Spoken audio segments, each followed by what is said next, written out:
Olá, gente amiga da Ascensão, das nossas mensagens diárias, pessoal que está lendo a Bíblia conosco, a Bíblia todo dia, a Bíblia todo ano. Hoje é um prazer recomeçar com vocês mais uma semana de conversas, reflexões sobre as nossas leituras. Um dos nossos textos para o dia de hoje, para essa terça-feira, é o texto de Atos capítulo número 8, onde temos um diálogo muito interessante entre um dos discípulos de Jesus, Filipe, e um homem etíope, um negro, um homem que veio da África para Jerusalém para adorar a Deus. Ele provavelmente chegou à fé no Deus de Israel através da transmissão da lei, da Torá, dos livros do Antigo Testamento. E como era uma regra no judaísmo, todo judeu deveria pelo menos vir uma vez ao ano, na Páscoa, outras datas, para celebrar, para oferecer sacrifícios ao seu Deus no templo. Embora o texto diz que este homem não tinha pleno acesso ao templo, ele não tinha pleno acesso aos locais de adoração. Na volta, no retorno, ele compra um pedaço de papiro, muito comum naquela época, onde a pessoa poderia adquirir pequenos textos da Escritura. E um dos textos que ele adquire é do profeta Isaías. E ele vai lendo o texto de Isaías no caminho, voltando para casa, ele está numa carroça, e ao passo que Filipe, um dos discípulos de Jesus, está caminhando ao longo do caminho e ouve aquele homem lendo o texto de Isaías e pergunta para ele espontaneamente: amigo, você compreende o que você lê? O homem, mais espontaneamente ainda, responde: como é que eu vou entender se ninguém me explicar? E diz o texto que Filipe senta na carroça, explica que o texto de Isaías se refere a Jesus Cristo.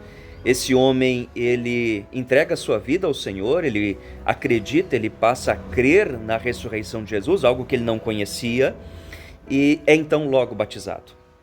Tem duas coisas interessantes nesse texto. Primeiro, como é que eu vou entender se ninguém me explicar?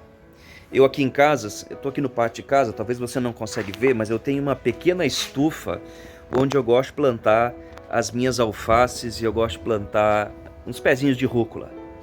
E é interessante que o Evangelho faz o mesmo movimento, tem a mesma dinâmica que uma mudinha que a gente planta na estufa. Ela é pequena, ela é apenas um começo, é um projeto, e precisa ser cuidado, precisa ter as condições necessárias, precisa ter o zelo e precisa ter o adubo, precisa ter a proteína, a força que vai dar para ela as condições dela crescer e se tornar o que ela nasceu para ser. Assim é com o Evangelho. Ele entra no nosso coração como uma sementinha, já diz Mateus 13, e que vai sendo regada, adubada, vai recebendo o calor, vai recebendo a umidade necessária. Isso vem pela explicação. Isso vem quando alguém mais experiente senta do nosso lado, explica a Escritura para a gente, vai revelando os mistérios de Deus, vai revelando a vontade de Deus, e isto faz parte do processo do discipulado, que todos nós somos chamados a viver. Então é necessário que a Escritura não seja explicada, é necessário ouvir a pregação do Evangelho. Por isso eu tenho dificuldade com pessoas que dizem que são cristãs, mas não ouvem a pregação em comunidade. O Evangelho precisa ser ensinado, o Evangelho precisa ser explicado, até porque a grande maioria de nós, talvez tu está te identificando com isso, entende muito pouco da Bíblia, né? Não precisa ser só pastor, missionário, a grande maioria de nós tem muito a aprender desse tesouro que é a Escritura, de que cada vez que a gente vai lá e tira uma canequinha da água que tem lá, parece que triplica, tem mais a água. Agora, a segunda decisão que tem desse texto é de que Filipe se interessa pela vida do outro. Se interessa se ele está entendendo, se interessa se ele está compreendendo. Ele diz: compreendes o que lês? E o homem muito sincero diz: eu preciso que alguém me explique. Então a gente precisa se interessar, falar desse Evangelho, explicar esse Evangelho às pessoas. Não achar que as coisas acontecem naturalmente. Fui batizado, fui confirmado, fui casado nessa igreja, então isso não significa muita coisa se nós não tivermos entendimento da Escritura. Logo depois, o homem é batizado, ou seja, ele tomou uma decisão de fé.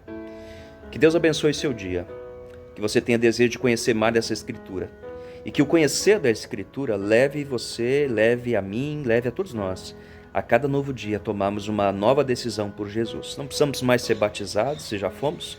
O que nós precisamos agora é crer, assumir um compromisso público com esse Cristo. E eu te desejo, assim, uma ótima semana. Um grande abraço, até amanhã.